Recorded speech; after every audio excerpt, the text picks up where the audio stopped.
Imagine being invisible in your own family, until the one day you finally decide you won't be. My name is Elias, 28. If you met me, you'd probably call me the quiet one.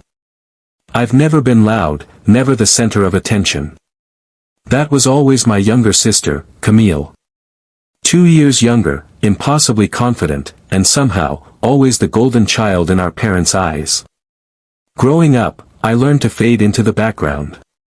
Camille cried over the wrong plate, and Mom swapped hers without asking me. Camille forgot homework. She's creative, Dad would shrug. I brought home straight A's. That's expected, Elias. Little things at first. But over time, those small moments stacked into a mountain of quiet resentment I kept hidden, until last year. Camille got engaged. To Ryan. The generic, finance bro, type, you know the one. I wasn't close with him. Once, he mistook me for a waiter at a cousin's wedding. I let it slide. At Christmas, Camille announced the engagement, right in the middle of me sharing my promotion. She cut me off. Mom squealed. Dad teared up. My achievement? Gone in 10 seconds. That night, I went home smiling on the outside, boiling inside. I wondered if they'd at least ask me to help plan her party. Weeks passed. Nothing. Then I saw the photos online. Camille at a rented garden, champagne in hand, surrounded by my parents, cousins, even Aunt Celine, everyone but me. I waited a day before calling Mom, trying to stay calm. You didn't invite me, I said. Well, we didn't want drama, she said. Drama? Me? You've never liked being outshined, she added. Camille deserves a peaceful celebration. I couldn't speak. Finally, I said, then you won't mind missing my wedding too. There was silence, then a laugh. Dry, awkward. I hung up. For the first time in my life, I didn't feel invisible.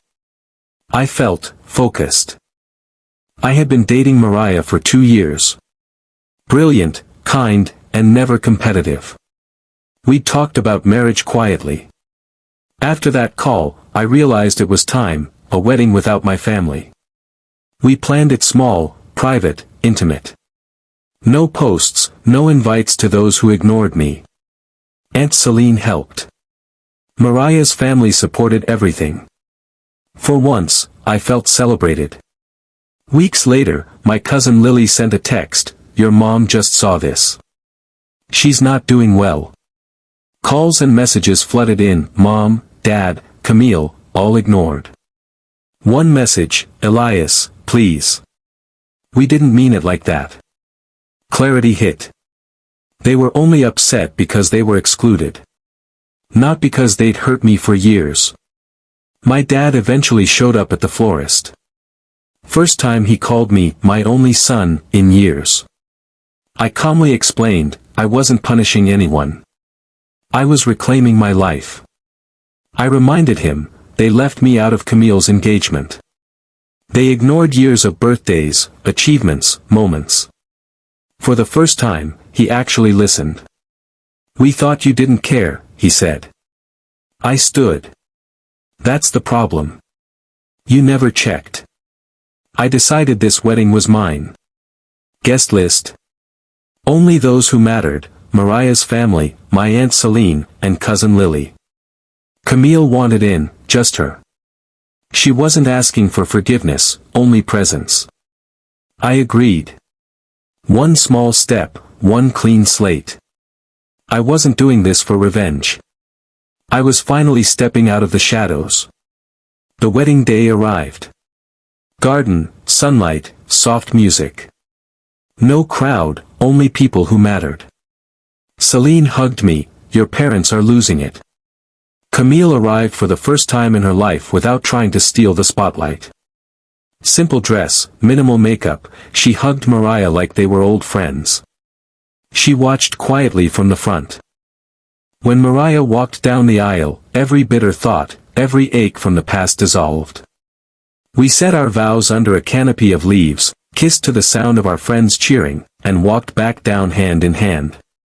For once, I wasn't invisible. I was living my story. At the reception, a waiter handed me an envelope. Mom's handwriting. She wrote that she saw the photos, saw the post, and finally realized how much she'd hurt me. She didn't ask for immediate forgiveness, just acknowledgement. I handed it to Mariah. She asked what I wanted to do. I didn't answer. I stared at the garden, the sunlight settling over everything. I didn't know yet, but I knew one thing: this was the happiest day of my life, and nothing would take that from me. A month later, we returned from our honeymoon. The doorbell rang. Mom stood there, red eyes, casual clothes, holding a small wooden box. Inside, every childhood photo I thought was lost. I nodded, taking it silently. For the first time, the spotlight didn't matter. I wasn't the extra anymore.